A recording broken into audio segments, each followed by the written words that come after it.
chairman and CEO of a management organization that can help you determine and develop activities. There are many great programs that people have put together. One of the best ones that I know, we got a bunch of it in Chicago. There's one in Waukegan in North Chicago that I just love, called the Coalition Against Recidivism. And everybody in town is a part of it.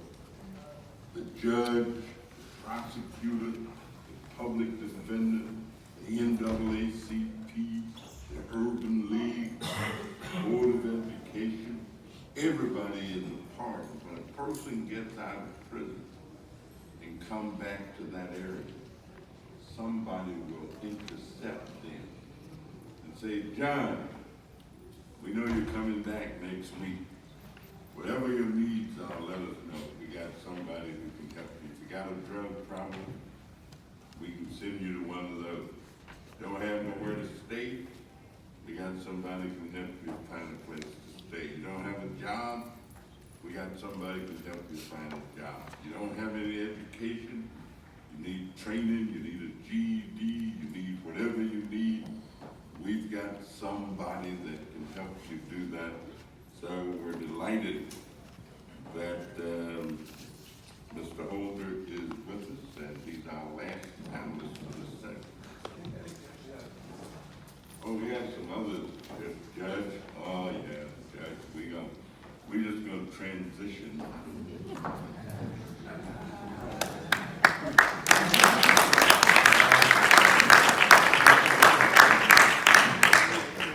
I bring you greetings and want to thank Congressman Davis for the work that he has been doing in this space.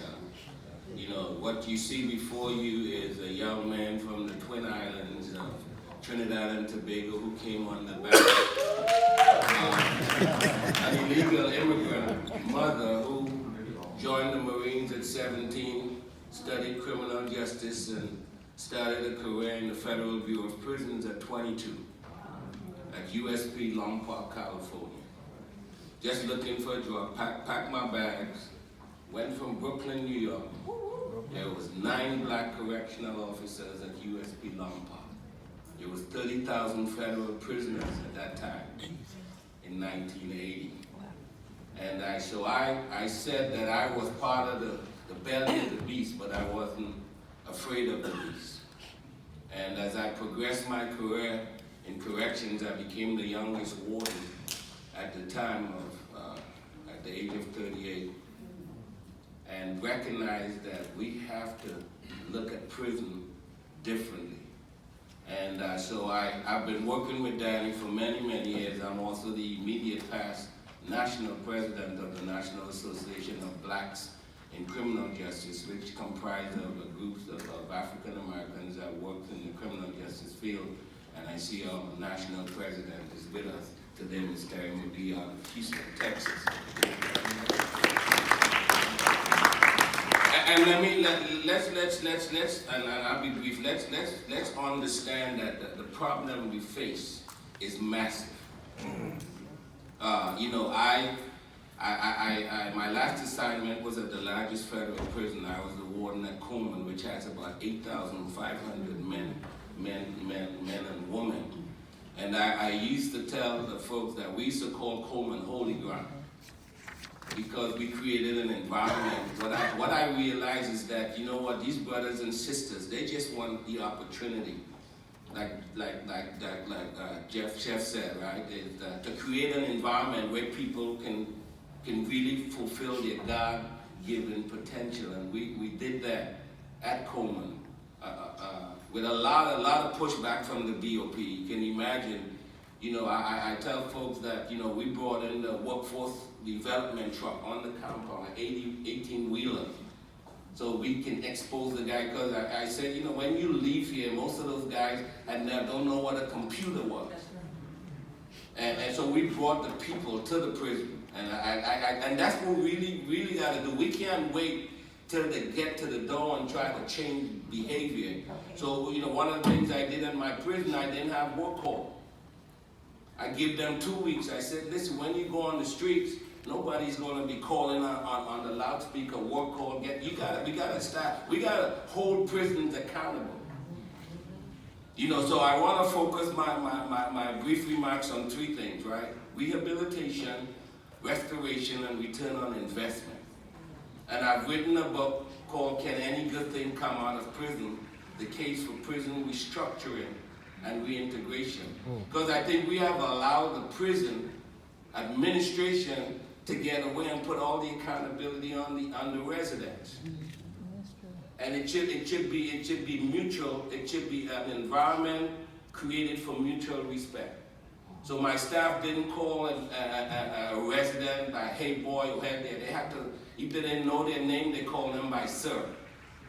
And if they didn't do it, they'll wait, because I was the warden that I walked the compound every day.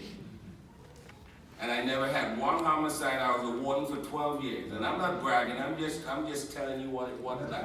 I was a warden for 12 years. I didn't have one homicide, one major riot, because I treat the men and women like people. I let them have the dignity.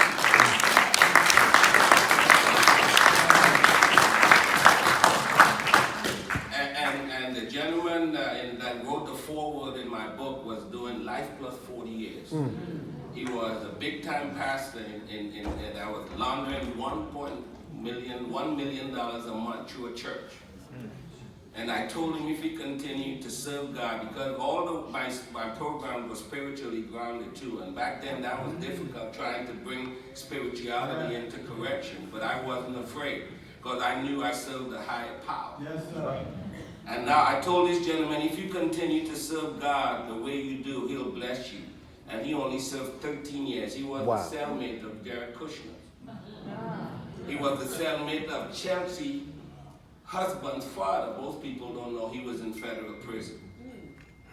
So I say that, 2 things we have to do if we're going to really do. We got to hold the prison administration just as accountable for making sure that they provide every opportunity and they create an environment where people can change.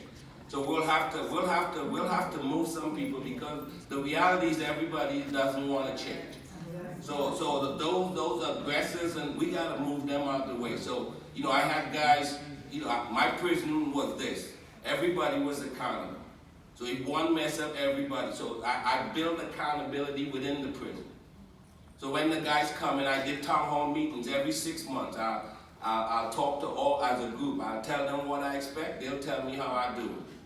And we created a mutual respect. So I think we have to create, when we create an environment where folks can be rehabilitated and they can reach their full. Because most of the men and women that I encountered, they didn't want to be in prison. They was the circumstance of something that happened where they came from. And when we open those doors and we give them the opportunity, and there's always going to have folks that don't want to come, but I think that was the minority. And then we got to give them restoration. We got to make sure that when they leave, we have to make sure that they get restoration. And then we really have to talk, because in America we live in a capitalistic society, and we have to talk about return on investment. When we send someone to prison, what do we want to see come out of those doors? Right? So we have to now hold wardens and administrators accountable for the monies that we spend. My last prison, I had a budget of $196 million. Right, but I was never really being held accountable. So that's one of the things, that's the last chapter in my book, an accountability model. And then the last thing I'm going to say as I take my seat is any prison reentry has to be based on a job.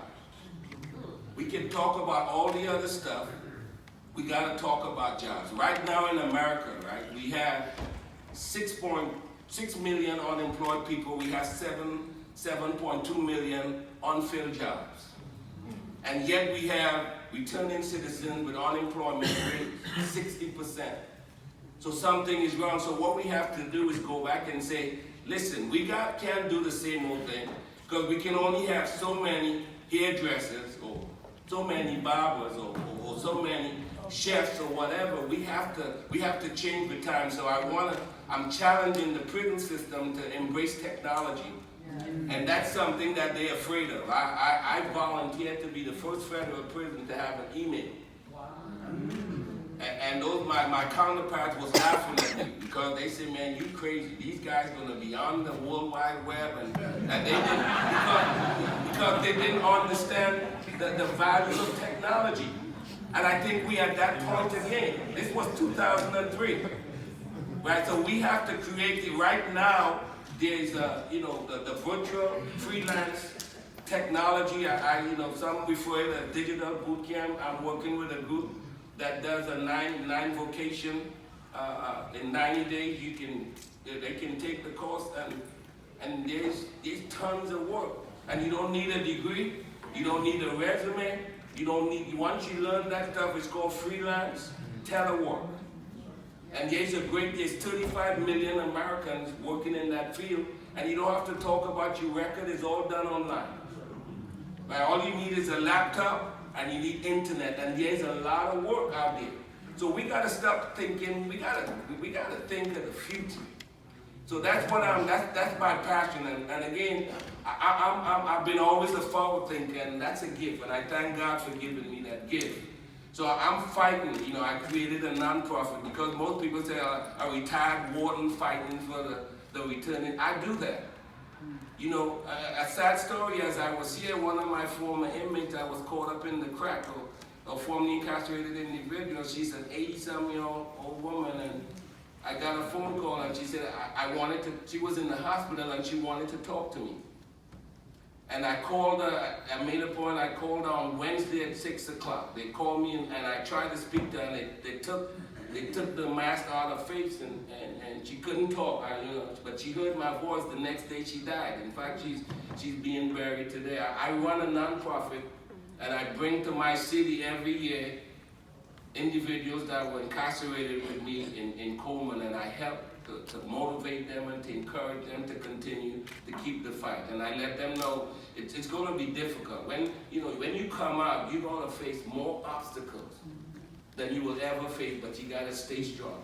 So I appreciate all the work that everybody, particularly I know Congressman Diane, they've been doing it when I worked in the BOP. I've been coming to his events and supporting his events. And my last shout out is that we also have to make sure that if prison doesn't work, we got to make sure that we have effective halfway houses. Yes. Like that, and I want to introduce my business partner in the back.